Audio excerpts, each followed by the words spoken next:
The Russo-Ukrainian War has been ongoing between Russia and Ukraine since February 2014. Hostilities were initiated by Russia shortly after Ukraine's revolution of dignity and were focused on political status of Crimea and the Donbas, which remain internationally recognized as part of Ukraine. Incursions into Ukrainian territory culminated in Russia's annexation of Crimea, following shortly afterwards by the beginning of the war in Donbas between Russia-backed separatists and Ukrainian state forces. Fighting for the first 8 years of the conflict also included naval incidents, cyber warfare, and heightened political tension. Throughout 2021, bilateral tensions rose due to a Russian military buildup surrounding Ukrainian territory, and on the 24th of February 2022, the conflict saw a major escalation as Russia invaded mainland Ukraine. On the 22nd of February 2014, Ukrainian President Viktor Yanukovych was ousted from office as a result of the Euromaidan and the Revolution of Dignity, which broke out after his decision to reject the European Union-Ukraine Association Agreement and instead pursue closer ties with Russia and the Eurasian Economic Union. Shortly after Yanukovych's overthrow and exile to Russia, Ukraine's eastern and southern region erupted with pro-Russian unrest. Simultaneously, unmarked Russian troops moved into Ukraine's Crimea and took control of strategic positions and infrastructure, including the Crimean parliament, on the 27th of February 2014. On the 16th of March 2014, Russia organized the internationally unrecognized Crimean status referendum, the outcome of which was in favor of Crimea coming under Russian sovereignty. Russia annexed Crimea in its entirety 2 days after the referendum was held. In April 2014, Russian separatists in eastern Ukraine proclaimed the establishment of the Donetsk People's Republic and the Luhansk People's Republic with support from Russia in the form of political figures, special forces, and deniable military advisors. In August 2014, a large convoy of unmarked Russian military vehicles crossed the Russia-Ukraine border and entered the Donetsk outpost.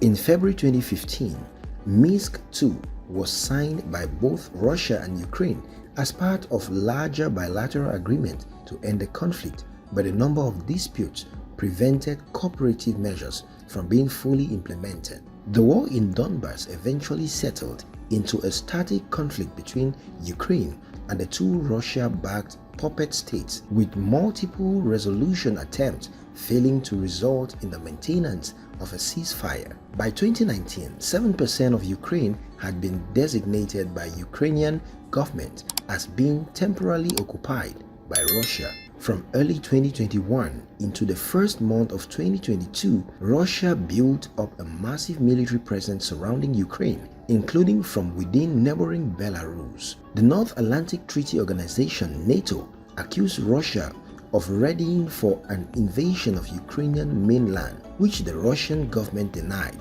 As tensions rose over the build-up, Russian President Vladimir Putin criticized the enlargement of NATO and demanded that Ukraine be barred from ever joining the military alliance. He only expressed Russian irredentist views and questioned Ukraine's right to exist, falsely stating that the Ukrainian state was established by Vladimir Lenin under the Soviet Union. On the 21st of February 2022, Russia officially recognized the Donetsk People's Republic and the Luhansk People's Republic and openly sent Russian troops into Ukrainian separatist-controlled territories. 3 days later, Putin appeared on a televised broadcast and announced the beginning of a special military operation in Ukraine, signaling the start of Russia's full-scale invasion of the Ukrainian mainland. As the Russian military moved into eastern and southern Ukraine and also into northern Ukraine from Belarus, the 2022 Russian invasion was heavily condemned by much of the international community, with many countries and organizations accusing Russia of having grossly violated both Ukrainian sovereignty and international law. International sanctions against Russia, which has been imposed in some form by various countries since 2014, were ramped up in February 2022. At the onset of the conflict, Russia had roughly 12,000 military personnel in the Black Sea Fleet in several locations in the Crimean Peninsula. In 2005, a dispute broke out over control of the Sarge Cape lighthouse near Yalta and a number of other beacons. Russian presence was allowed by the Basing and Transit Agreement with Ukraine. Under the agreement, the Russian military in Crimea was contained to a maximum of 25,000 troops, required to respect the sovereignty of Ukraine, honor its legislation, and to not interfere in the international affair of the country, and to show her military identification cards when crossing the international border. According to the Regional Treaty on the Division of the Soviet Black Sea Fleet signed in 1997, Russia was allowed to have its military bases in Crimea until 2017, after which it would evacuate all military units, including its portion of the Black Sea Fleet, out of the Autonomous Republic of Crimea and Sevastopol. On the 21st of April 2010, former Ukrainian President Viktor Yanukovych signed a new deal known as the Kharkiv Pact to resolve the 2009 Russia-Ukraine gas dispute. It extended the stay to 2042 with an option to renew.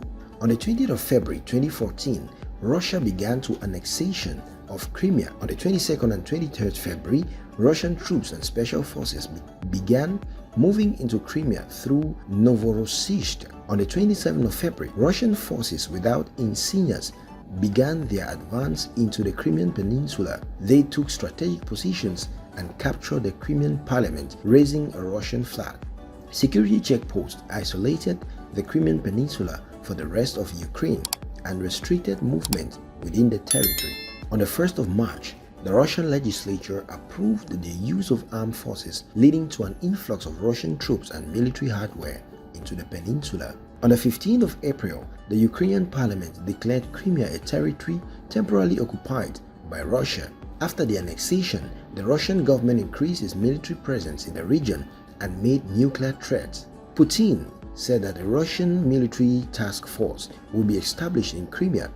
In November, NATO stated that it believed Russia was deploying nuclear-capable weapons to Crimea. Between 2015 and 2022, the war settled into a stalemate with few changes in territorial control. The control was marked by artillery duels, special forces operations, and trench warfare. Hostilities never ceased for a substantial period of time, but continued at a low level despite repeated attempts at ceasefire.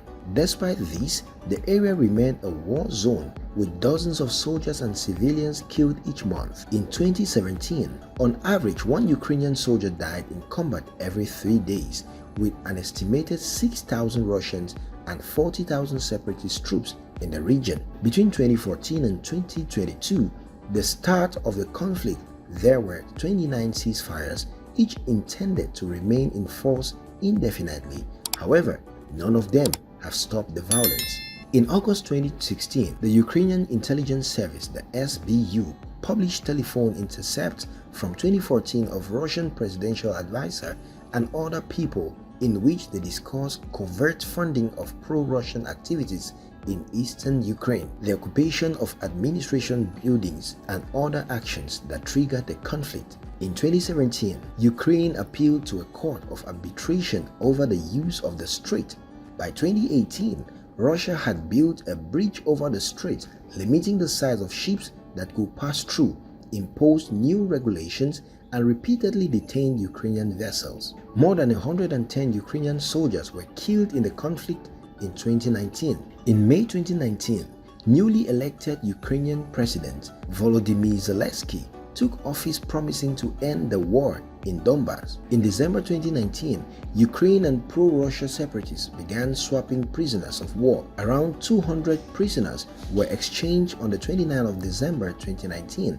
According to Ukrainian authorities, 50 Ukrainian soldiers were killed in 2020. Since 2019, Russia has issued over 650,000 internal Russian passports to Ukrainians. From March to April 2021, Russia commenced a major military build-up near the border, followed by the second build-up between October 2021 to February 2022 in Russia and Belarus. Throughout, the Russian government repeatedly denied it had plans to attack Ukraine. In early December 2021, following Russia's denial, the US released intelligence of Russian invasion plans, including satellite photographs showing Russian troops and equipment near the border. The intelligence reported a Russian list of key sites and individuals to be killed or neutralized. The US released multiple reports that accurately predicted the invasion plans. The 2022 Russian invasion of Ukraine began on the morning of the 24th February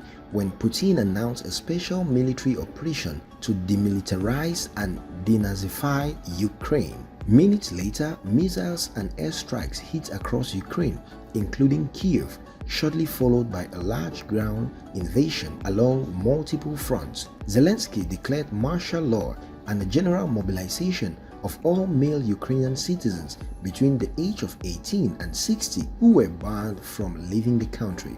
Russian attacks were initially launched on a northern front from Belarus towards Kyiv, a northeastern front towards Kharkiv, a southern front from Crimea, and a southeastern front from Luhansk and Donetsk.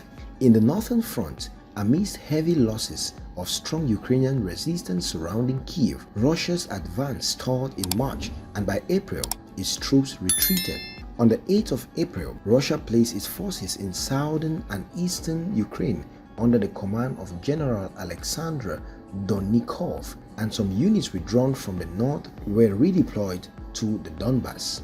On the 19th of April, Russia launched a renewed attack across a 50-kilometer-long front extending from Kharkiv to Donetsk and Luhansk. By the 13th of May, a Ukraine counter-offensive and driven back Russian force near Kharkiv. By the 20th of May, Mariupol fell to Russian troops following a prolonged siege at the Azovstal steel works. Russian forces continued to bomb both military and civilian targets far from the front line. Ukrainian forces launched counter-offensives in the south in August and in the northeast in September.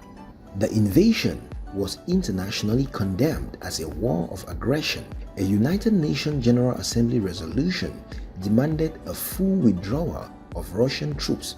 The International Court of Justice ordered Russia to suspend military operations, and the Council of Europe expelled Russia. Many countries imposed new sanctions which affected the economies of Russia and the world, and provided humanitarian and military aid to Ukraine.